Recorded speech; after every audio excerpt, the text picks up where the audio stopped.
అందరికీ నమస్కారం. ఇవాళ మనతో పాటు ఐకాన్ ఆస్ట్రాలజర్ గట్టపల్లి సురేష్ బాబు గారు ఉన్నారు. గురువుగారితో మాట్లాడదాం. గురుగారు నమస్కారం. జై శ్రీమన్నారాయణ. గురుగారు, కార్తీక మాసం మరుసటి రోజే మనకి పొలిపాడ్యమి రాబోతుంది. అసలు ఏంటి పొలిపాడ్యమి? దీని విశిష్టత ఏంటి? ఆ రోజు చాలామంది అరటి మట్టల మీద దీపాలు వదులుతూ ఉంటారు. అసలు ఎన్ని ఒత్తులతో దీపాలు వదలాలి? నదిలోనే వదలాలా? ఇంట్లో కూడా మనం ఏదన్నా నీటిలో వదలవచ్చా? మరి దీని ప్రత్యేకత ఏంటి? మాకు వివరించండి. కార్తీక మాసం అనేది చాలా ప్రత్యేకత. అందులోనూ 2024 సంవత్సరంలో కార్తీక మాసం అంటే ఇంకొక ప్రత్యేకత. ఎందుకు 2024లో కార్తీక మాసం ప్రత్యేకత అంటే కరెక్ట్గా నవంబర్ మాసంలోనే వచ్చేసింది. అంటే నవంబర్ 1వ తారీఖు నుంచి 30వ తారీఖు వరకు కార్తీక మాసం కొనసాగుతుంది. ఎందుకు అలాగంటే శీతాకాలం అనేది కరెక్ట్గా నవంబర్ మాసంలోనే వస్తుందన్నమాట. అంటే జనాల్లో ఉన్నటువంటి పాపాలు కావచ్చు, పుణ్యాలు కావచ్చు, లేకపోతే ఏవైతే రుమ్మతులు ఆ భగవంతుడు మంచి చేయాలనుకుంటాడో అన్నీ కూడా శీతాకాలం కరెక్ట్ అయిన సమయం అనమాట. అంటే ప్రకృతిలో ఉన్నటువంటి ఏదైతే ఉన్నాయో ఆ పంచభూతాలు ఏవైతే ఉన్నాయో, పంచభూతాలు అంటే గాలి, నీరు, ఇలా ఆకాశం, భూమి, ఇలా ఏవైతే ఉన్నాయో ఈ పంచభూతాలు తగ్గట్టుగా వాతావరణం ఎలా అయితే మారుతుందో 3 కాలాలు ఉంటాయి మనకి: వానాకాలం, శీతాకాలం, ఎండాకాలం. అలా అయితే ఏ కాలం ఏ డేట్లో వచ్చేదానికి ఉంటుందో అలానే మనకి సూర్యమానం ప్రకారంగా, చంద్రమానం ప్రకారంగా కూడా కొన్ని సంవత్సరాల తర్వాత, నాకు తెలిసి ఒక 35 పైనే, ఒక 35 సంవత్సరాల తర్వాత, అంటే మనకి సంవత్సరాలు 60 ఉంటాయి. ప్రభవ, యువ, ప్రభోజ్పతి, అంగిరస, మనాది ఇలా అని చెప్పేసి అని 60 ఉంటాయి. అక్షయ వరకు కూడా ఇలా 60 సంవత్సరాలు ఉంటాయి. ఈ 60 సంవత్సరాల్లో 2 భాగాలు విభజిస్తే 1980స్లో నుంచి 90s లోపు ఒకసారి వచ్చి ఉండిద్ది. ఆ తర్వాత ఇప్పుడు వస్తుంది. అంటే అప్పుడు ఏంటి 35 ఏజ్ తర్వాతనే ఇట్లా వస్తుంది అనమాట. అయితే ఇప్పుడు ఏంటంటే కార్తీక మాసం ఇలా మొదటి నుంచి ఎప్పుడు నవంబర్ 1 నుంచి డిసెంబర్ వరకు అనమాట. అంటే నవంబర్ 30 వరకు వస్తుంది 30 రోజులు. ఇది కరెక్ట్ అయినటువంటి కాలం. ఎందుకు అంటే ప్రతి ఒక్కరు కూడా చన్నీటి స్నానం చేయాలి. చన్నీటి స్నానమే చేయాలి కార్తీక మాసంలో. అందులోనే ఏంటంటే ఈ మాలలు ధరించే వాళ్ళు కానివ్వండి, ఈ దీక్షలు తీసుకునేవాళ్ళు, ఏదైనా ఉపవాసాలు ఉండాలనుకున్నా ఈ కార్తీక మాసం చలికాలంలో ఆకలి అనేది తక్కువ వేస్తుంది ముందుగా.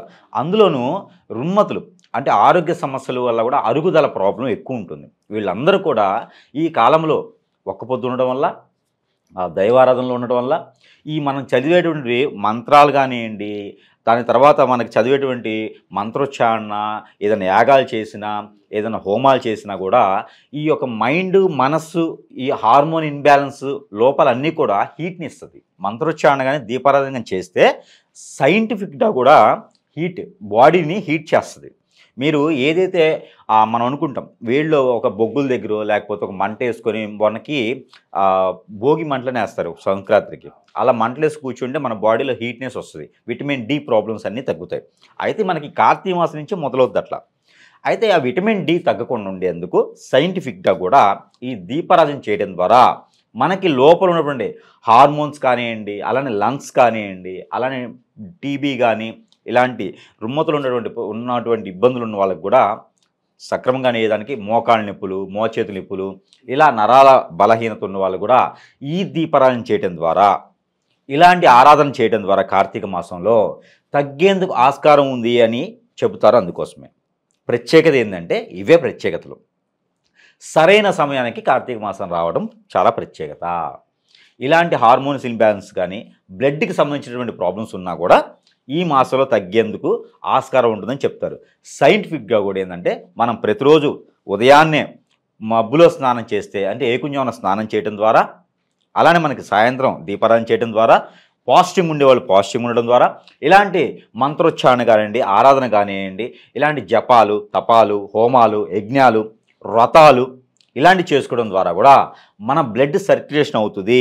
ఆ దైవారాధనలో నెల మొత్తంలో ఒకరోజు ఉన్నా కూడా మనకి మంచి ఆలోచన, మంచి ఆరోగ్యము, మంచి బలము అంతా బాగుంటుంది. కాబట్టి సైంటిఫిక్గా కూడా ఈ మాసాన్ని బాగుంటుందని ఇలా క్రియేట్ చేశారు.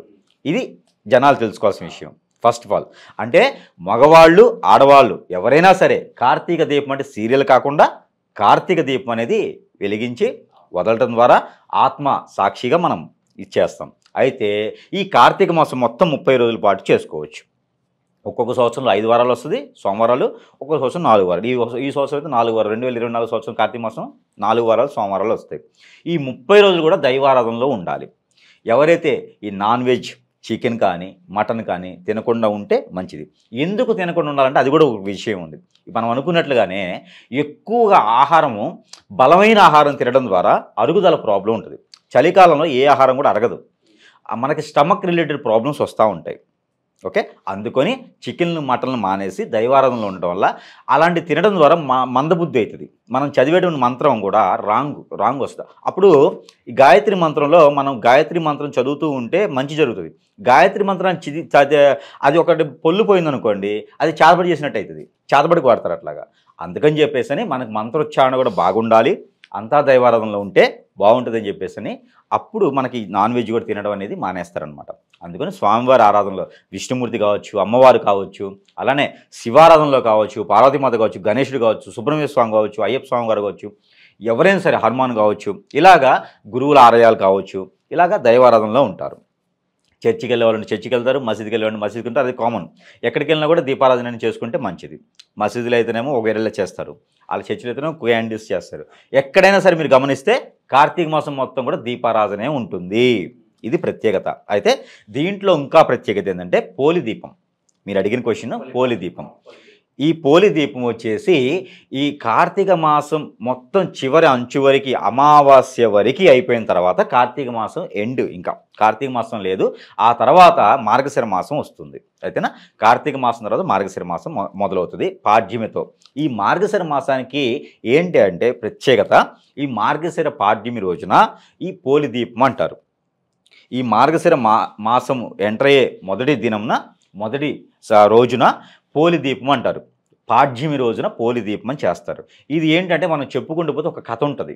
ఆ కథను మనం వివరించుకోలేం కాబట్టి కట్టే, కొట్టే, తెచ్చే అనేలాగా కొంతవరకు చూద్దాం. అయితే ఏంటంటే ఆ కథలో కూడా కొంత భాగం మనం తీసుకోవచ్చు. దాంట్లో ఏంటంటే సీతాదేవి ఎవరైతే ఉన్నారో ఈవిడ అరణ్యవాసం అయిపోయిన తర్వాత మనకి రాజ్యాన్ని వేలడానికి వచ్చేటప్పుడు ఆ పాదుకులు రాజ్యం వెళ్తాయి. 14 సంవత్సరాలు పాదుకులు రాజ్యం వెళ్తాయి. మనం చూస్తుంటే కనుక అంటే 3 సంవత్సరాల 6 నెలలు మాత్రమే ఆ రాజ్యాన్ని వెళ్తాయి. కానీ 14 సంవత్సరాలు మనకు చూపిస్తారు. 3 సంవత్సరాలు 6 నెలలు మాత్రమే రాజ్యాన్ని పాలించేటప్పుడు భరతుడు వారు చేస్తారనమాట. పాదుకులు పెట్టుకొని భరతుడు వాళ్ళు చేస్తారు. అయితే ఈ సీతాదేవి, రాముని వారు, ఆ లక్ష్మణ్ వారు హనుమాన్తో కలిసి సమేతంగా మనకి రాజ్యానికి వచ్చినప్పుడు ఈ పోలి దీపం అనేది ఒకటి వెలిగిస్తారు. దానికన్నా ముందు ఇంకొక కథ ఉంటుంది. 5 కోడళ్ళు చెప్పేసి ఒక కథ ఉంటుంది. ఓకేనా, అది మనకు కాకుండా ఇది పురాణాల్లో ఉంటుంది కాబట్టి ఇది తీసుకుంటే ఆ పోలి దీపం వెలిగించడం ద్వారా ఈ కలియుగంలో కూడా మనము ఆ సీతాదేవి, రాముల వారి గురించి కూడా చెప్పుకునేదానికి ఈ రోజుకి కూడా వాళ్ళ మీద ఒక గౌరవం, వాళ్ళని మనము ఆదర్శంగా తీసుకొని చాలా ముందుకు వెళ్తుంటాం. రామాయణంలో కూడా మనం చాలా వరకు అధ్యాయాలు తీసుకుంటూ ఉంటాం. పోలి పాడ్యం గురించి ఎన్నో విశేషాలు తెలియజేశారు గురుగారు. ధన్యవాదాలు. నమస్తే.